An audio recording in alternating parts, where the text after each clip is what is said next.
அண்ணா திராவிட முன்னேற்ற கழகத்தின் சார்பில் தலைமை கழகத்தின் சார்பில் அறிவித்துக் கொண்டிருக்கிறார்கள். அந்த கூறப்பட்ட குற்றச்சாட்டுகள் அனைத்தும் பொய் என்பதை இந்த நேரத்தில் தெரிவித்துக் கொள்கிறேன். உண்மைக்கு புறம்பாக இன்றைக்கு தெரிவித்துக் கொண்டிருக்கிறார். அதேபோல திரு டாக்டர் விஜயபாஸ்கர் அவர்கள் இன்றைக்கு புதுக்கோட்டை மாவட்டத்திலே 6 சட்டமன்ற தொகுதிகள் இருக்கிறது. அந்த 6 சட்டமன்ற தொகுதிகளிலே கடந்த காலங்களிலே இருந்து இன்றைக்கு அண்ணன் எடப்பாடியார் அவர்கள் பொதுச் செயலாளராக இருக்கின்ற காலம் வரை அனைத்திந்திய அண்ணா திராவிட முன்னேற்ற கழகத்தின் சார்பிலே போட்டியிடுகின்ற வேட்பாளர்களை அவர்தான் பரிந்துரை செய்து அந்த பரிந்துரையின் அடிப்படையிலே அண்ணன் எடப்பாடியார் அவர்கள் அவர்களுக்கு வாய்ப்பு தருகிறார். அவர்களும் அந்த தேர்தலிலே எவரை தவிர அனைவரும் தோல்வி அடைகிறார்கள்.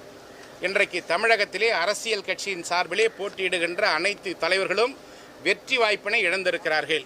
குறிப்பாக அண்ணன் எடப்பாடியார் அவர்கள்தான் சேலம் மாவட்டத்திலே 7 சட்டமன்ற தொகுதிகளிலே அனைத்து இந்திய அண்ணா திராவிட முன்னேற்ற கழகத்தை வென்றெடுத்திருக்கிறார். அந்த எங்கள் கட்சியினுடைய பொதுச் செயலாளர் அண்ணன் எடப்பாடியார் அவர்கள் 98,000 வாக்குகள் வித்தியாசத்திலே வெற்றி பெறுகிறார். திமுக கட்சியுடைய தலைவர் திரு ஸ்டாலின் அவர்கள் வெற்றி வாய்ப்பினை இழக்கிறார். பிஜேபி கட்சியுடைய தலைவர் வெற்றி வாய்ப்பினை இழக்கிறார். மற்ற கட்சியுடைய தலைவர்கள் எல்லாம் வெற்றி வாய்ப்பினை இழந்தபோது கூட அனைத்திந்திய அண்ணா திராவிட முன்னேற்ற கழகத்துடைய பொதுச் செயலாளர் அண்ணன் எடப்பாடியார் அவர்கள் அவருடைய மாவட்டத்திலே 7 சட்டமன்ற தொகுதிகளை வென்றெடுத்து எங்கள் கட்சியுடைய பொதுச் செயலாளர் அவர்கள் 98,000 வாக்குகள் வித்தியாசத்திலே வெற்றி பெறுகிறார் என்பதை இந்த நேரத்தில் நான் சுட்டிக்காட்டுகிறேன்.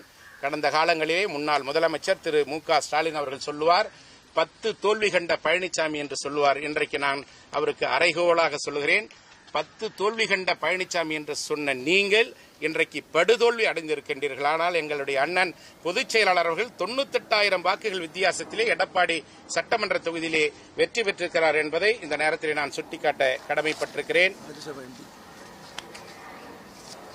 அதேபோல நேற்றைய தினம் அனைத்திந்திய அண்ணா திராவிட முன்னேற்ற கழகத்தினுடைய மாவட்ட செயலாளர்கள் கூட்டம் ராயப்பேட்டை புரட்சி தலைவர் எம்ஜிஆர் மாளிகையிலே மிக சிறப்பான முறையிலே நடைபெற்றது. அதேபோல தலைமை கழகத்துடைய செயலாளர்கள் கூட்டமும் அண்ணன் எடப்பாடியார் தலைமையிலே செயல்பட்டது.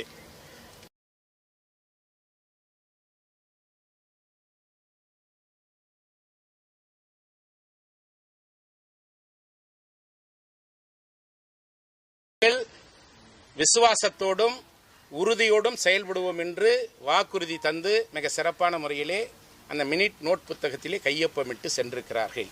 78 மாவட்ட செயலாளர்களில் 75 மாவட்ட செயலாளர்கள் நேரடியாக வருகை தந்தார்கள். அதேபோல தலைமை நிலைய செயலாளர்கள் 81 நபர்களில் 60 நபர்கள் நேரடியாக வருகை தந்தார்கள். 10 நபர்கள் 10 தலைமை கழக நிர்வாகிகள் வெளியூர் சென்றிருப்பதாக கடிதம் கொடுத்திருக்கிறார்கள். 3 பேர் உடல்நலம் சரியில்லை என்று கடிதம் தந்திருக்கிறார்கள். இப்படி ஒட்டுமொத்த அனைத்து இந்திய அண்ணா திராவிட முன்னேற்ற கழகம் 95% அண்ணன் எடப்பாடியார் தலைமையிலே மிக சிறப்பான முறையிலே செயல்பட்டு கொண்டிருக்கிறது.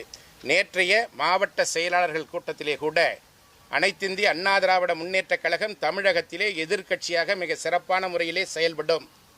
கழகத்தினுடைய பொதுச் செயலாளர் அண்ணன் எடப்பாடியார் அவர்கள் என்ன முடிவுகளை எடுக்கின்றார்களோ இந்த இயக்கத்தை காப்பாற்றுவதற்காக, இந்த இயக்கத்தில் இருக்கின்ற தொண்டர்களை காப்பாற்றுவதற்காக என்ன முடிவுகளை எடுத்தாலும் அந்த முடிவுகளுக்கு அனைத்து மாவட்ட கழகத்துடைய செயலாளர்களும் நாங்கள் முழு ஆதரவு தருகிறோம் என்று அங்கே நாங்கள் உறுதியோடு தெரிவித்து வந்திருக்கிறோம். திரு சி.வி. சண்முகம் அவர்கள் ராஜ்யசபா உறுப்பினராக பணியாற்றி வந்தார். 30/6/2022 இருந்து அவர் ராஜ்யசபா உறுப்பினர். இன்னும் அவருக்கு 2 ஆண்டு காலம் அவருக்கு பதவி இருக்கிறது. இருந்தாலும் கூட நடைபெறுகின்ற சட்டமன்ற தேர்தலிலே போட்டியிட்டு வெற்றி பெற்றால் அண்ணன் எடப்பாடியார் தலைமையிலே அமைச்சராகலாம் என்ற பதவி ஆசையின் காரணமாக நாடாளுமன்ற மேலவை உறுப்பினரை அவர் ராஜினாமா செய்கிறார். ராஜினாமா செய்தால் மீண்டும் அந்த இடத்தை பெற முடியுமா என்ற சந்தேகம் இருந்த பொழுது கூட இயக்கத்தின் சார்பிலே ஒரு வாய்ப்பு கேட்கிறார் என்று பெருந்தன்மையோடு அண்ணன் எடப்பாடியார் அவர்கள் அந்த வாய்ப்பினை அவருக்கு தருகிறார். இன்றைக்கு நாடாளுமன்றத்திலே 5 நாடாளுமன்ற மேலவை உறுப்பினர் இருந்தால்தான் அனைத்து இந்திய அண்ணா திராவிட முன்னேற்ற கழகத்திற்கு அங்கே அங்கீகாரம் வழங்கப்படும். அந்த அங்கீகாரம் பெறுகின்ற வாய்ப்பு இன்றைக்கு இவரால் மறுக்கப்பட்டிருக்கிறது என்பதையும் இந்த நேரத்தில் உங்கள் மத்தியிலே சொல்லிக்கொள்ள கடமைப்பட்டிருக்கிறேன்.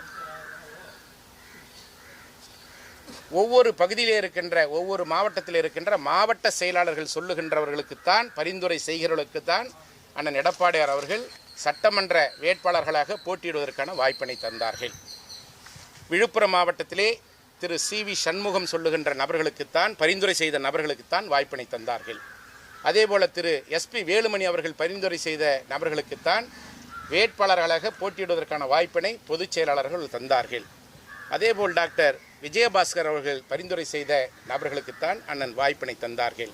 அதேபோல் நானும் ஒரு மாவட்ட செயலாளர், திருவண்ணாமலை தெற்கு மாவட்ட கழகத்துடைய செயலாளராக இருக்கின்ற நான், எனக்கு ஒரு வாய்ப்பினை தந்தார்கள். அதேபோல் நான் பரிந்துரை செய்த செங்கம் சட்டமன்ற தொகுதியுடைய வேட்பாளராக திரு வேலு அவர்களுக்கு வாய்ப்பினை தந்தார்கள். என்னுடைய மாவட்டத்தில் இருந்த 2 வேட்பாளர்களையும் அண்ணன் அவர்கள் அறிவிக்கிறார். அவர் அறிவித்த அந்த அடிப்படையில் இரட்டை இலை சின்னத்தின் சார்பிலே போட்டியிட்ட நாங்கள் வெற்றி பெற்றிருக்கிறோம். 2 தொகுதிகளையும் வெற்றி பெற்று அண்ணன் எடப்பாடியாருடைய கரங்களிலே ஒப்படைத்திருக்கிறோம். அதேபோல ஒவ்வொரு மாவட்ட கழகத்துடைய செயலாளர்கள் பரிந்துரை செய்த வேட்பாளர்களையே அண்ணன் எடப்பாடியார் அவர்கள் வேட்பாளராக அறிவித்து இரட்டை இலை சின்னத்திற்கான வாய்ப்பினை தந்தார்கள். ஏ ஃபார்ம் பி ஃபார்ம் கையெழுத்திட்டு அந்த வாய்ப்பினை தந்தார்கள். அதன் அடிப்படையில் திரு சி.வி. சண்முகம், திரு எஸ்.பி. வேலுமணி, திரு விஜயபாஸ்கர், திரு காமராஜ் போன்றவர்கள் தங்களுடைய மாவட்டத்திலே தாங்கள் மட்டுமே வெற்றி பெற்றார்கள். இயக்கத்தின் சார்பிலே போட்டியிட்ட மற்ற வேட்பாளர்களை வெற்றி பெற செய்திருந்தால் இன்னைக்கு அண்ணன் எடப்பாடியார் தலைமையில்தான் அனைத்து இந்திய அண்ணா திராவிட முன்னேற்ற கழகத்துடைய ஆட்சி அமைந்திருக்கும் என்பதை இந்த நேரத்தில் நான் உறுதியோடு தெரிவித்துக் கொள்கிறேன்.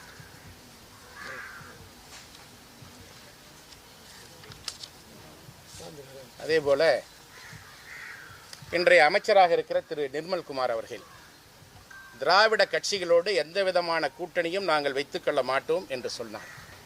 அனைத்து இந்திய அண்ணா திராவிட முன்னேற்ற கழகத்தின் சார்பில் யாரோடும் கூட்டணி வைப்பதற்கான எந்த விதமான முயற்சியும் எங்களுடைய தலைமை எடுக்கவில்லை.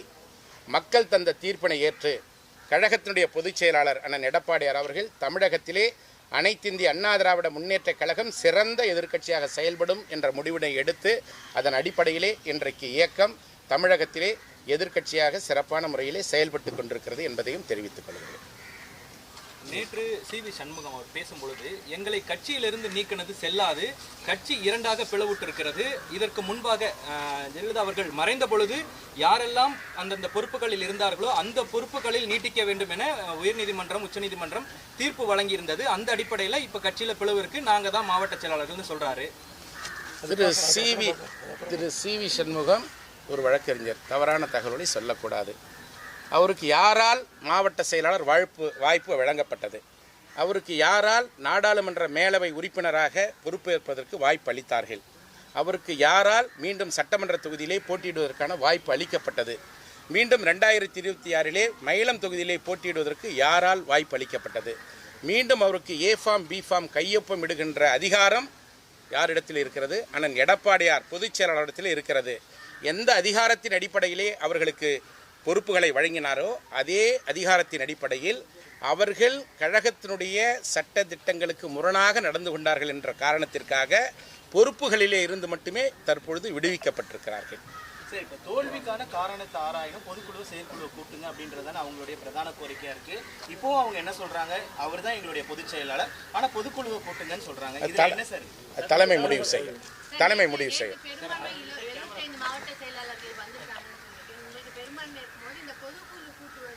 அது தலைமை முடிவு செய்யும். நிச்சயமா தலைமை முடிவு செய்யும். தலைமை முடிவு செய்யும். பொதுச் செயலாளர் கடந்த ஒவ்வொரு தேர்தலின் பொழுதும் ஒவ்வொரு தோல்வியினை தான் பொறுப்பேற்றுக்கணும், ஆனா இவர் பொறுப்பேற்றுக்க மாட்டாரு. அந்த தோல்வியை எங்கள் பக்கம் நேற்றைய தினம் மாவட்ட கழக செயலாளர்கள் கூட்டத்திலே மிக தெளிவாக விரிவாக ஆலோசனை செய்யப்பட்டது. இன்னும் சில தினங்களில் ஒவ்வொரு மாவட்டத்துடைய பொறுப்பாளர்களையும் கழக நிர்வாகிகளையும் அழைத்து மாவட்ட வாரியாக ஆலோசனை நடத்துவேன் என்று கழகத்துடைய பொதுச் செயலாளர்கள் நேற்றைய தினம்